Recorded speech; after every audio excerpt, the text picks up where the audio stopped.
Today's message is Steadfast. Psalm 78 is a heartbreaking picture of man following his own desires. Psalm 78:37 tells us this: For their heart was not right with him, neither were they steadfast in his covenant. The Israelite people had turned away from following God's ways to follow their own ways. Let's see if our lives look anything like theirs. The Bible says that their heart was not right with God, and they were not faithful in their relationship to Him. Here are a few reasons the psalm gives concerning their condition. Psalm 78 verse 9, it says, the children of Ephraim, being armed and carrying bows, turned back in the day of battle. First, they refused to stay in the battle. One indicator that we're not following Jesus is when we refuse to fight the good fight of faith. The Israelites sinned by not staying in the fight. Psalm 78:10 says, they kept not the covenant of God and refused to walk in His law.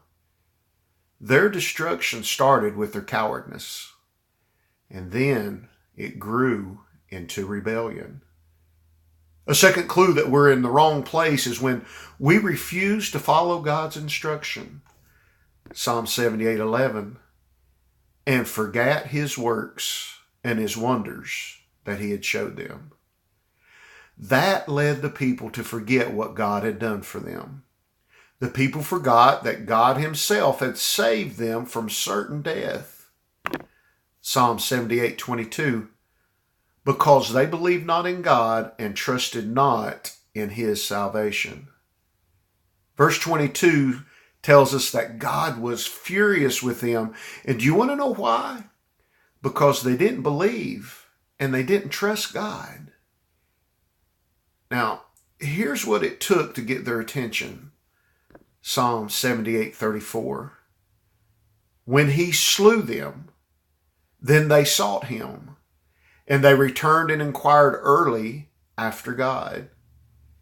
It wasn't until others around them died that they started to take God seriously. So here's what you do. Turn back to God. Stay in the fight.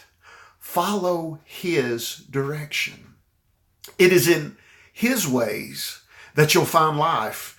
God is full of grace and mercy. Even after all that Israel had done, they still found grace and mercy in the eyes of God.